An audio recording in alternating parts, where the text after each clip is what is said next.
Del Evangelio según San Lucas, capítulo 7, versículos del 11 al 17. En aquel tiempo se dirigía Jesús a una población llamada Naín, acompañado de sus discípulos y de mucha gente.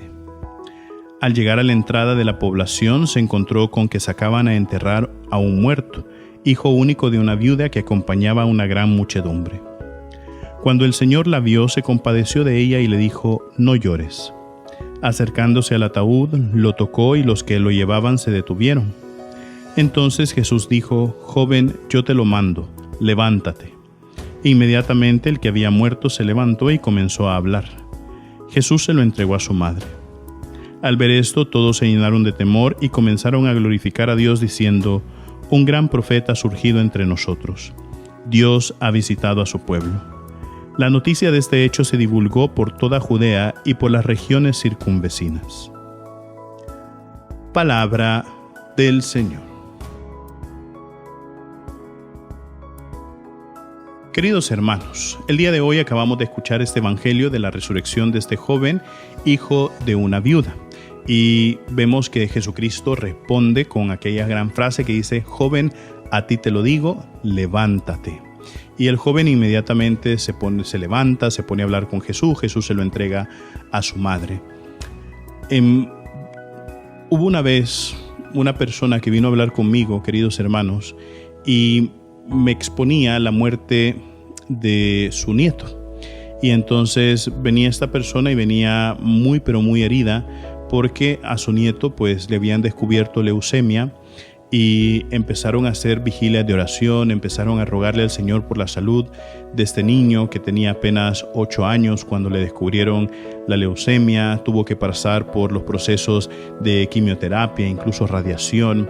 El niño pues se debilitó bastante y llegó un punto donde ya no aguantó pues el tratamiento y el Señor lo llama a la vida eterna.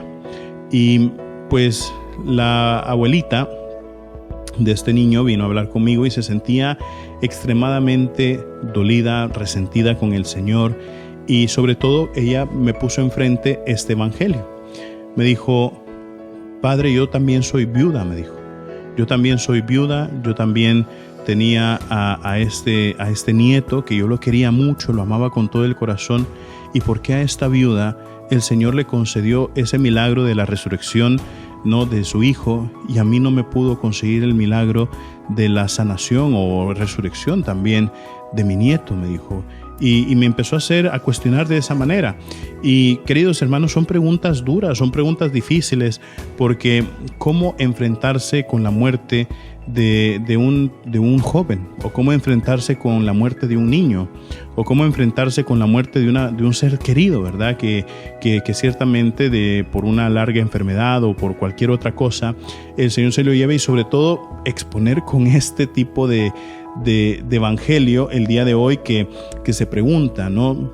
¿Por qué a esa viuda le concede la resurrección de su hijo, pero a mí no me ha concedido esta petición que yo se la hice por mucho tiempo? Queridos hermanos, nosotros tenemos que entender que el dueño de la vida es Dios. Y si Dios es el dueño de la vida, solamente Dios tiene el derecho de dar la vida y de quitar la vida. Nosotros no tenemos derecho ni de dar la vida ni de quitar la vida. Y entonces, ciertamente, el plan que el Señor tiene para cada uno de nosotros es un plan perfecto. Y nosotros tenemos que entender eso. Dios, cuando nos pensó en la eternidad, nos pensó en la perfección. No nos pensó con una historia rota. Eso lo hemos venido a experimentar aquí en la tierra. No ha sido Dios quien nos ha dado esa historia.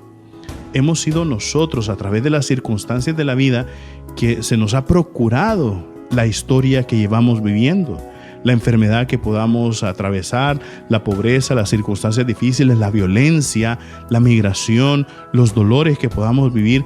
Es en la tierra donde se ha procurado. No es Dios que nos los da.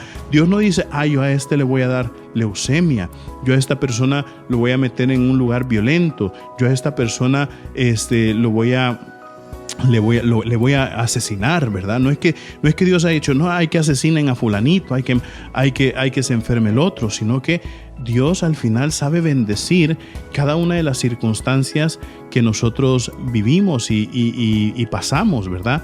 Y entonces, claro, queridos hermanos, la resurrección de este joven del Evangelio viene a raíz de que Jesucristo, que conoce el corazón de la viuda, Jesucristo que conoce la circunstancia concreta y que conoce la perfección, porque conoce hasta lo más profundo del corazón de cada uno de nosotros, ahí le pareció bien pues resucitar a ese joven debido a lo que estaba sucediendo, al contexto.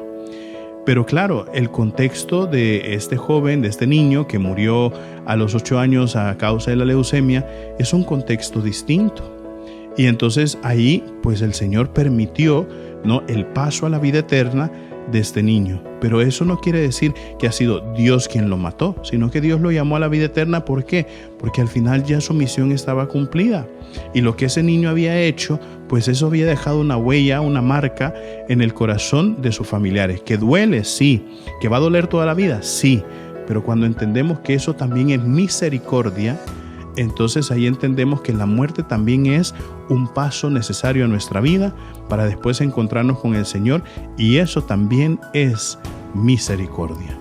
Recuerden, mis queridísimos hermanos, nosotros somos lo máximo para Cristo. Así sea.